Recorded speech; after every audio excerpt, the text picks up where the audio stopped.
केन्द्रापड़ा जिला Rajnagar block डांगमाल grammar Vasudev Behera 28 वर्षीय पुओ निशिदेव बेहरा उर्फ लिंकन सेठाकार स्थानीय अंचल ठिकादार माध्यम सुदूर साउथ आफ्रिका को चाकरी करने को जाइथिले।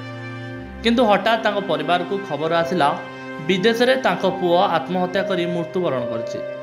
खबर पाइबा परे लिंकन परिवार में शोकर छाया खेली जाइथिला।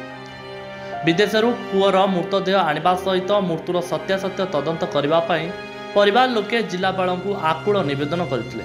ए संपर्क में जिलापाल जानिबा परे तत्क्षणात जिला श्रम अधिकारी को विदेशरू मृतदेह आनिबा को निर्देश देथिले।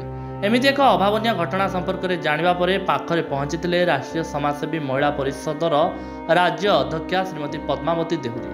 या सहित साउथ आफ्रिकार जो कंपानी रे पुओ काम करुला सेठाकार अधिकारी मानक सह कथा होई मृतदेह किपरि शीघ्र आसीपार से उपरे पदक्षेप नहीं।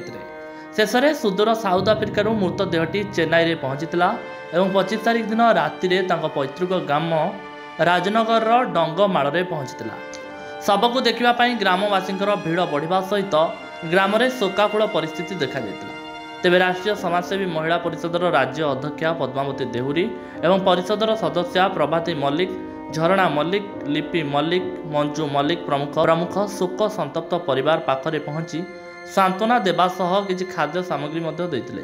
अन्यपटे राष्ट्रीय समाजसेवी महिला परिषदर एमिति कार्य को समग्र अंचल में बेस प्रशंसा करा जायछि। केन्द्रापड़ारू अनिरुद्ध दास को रिपोर्ट चिरांचल लाइव।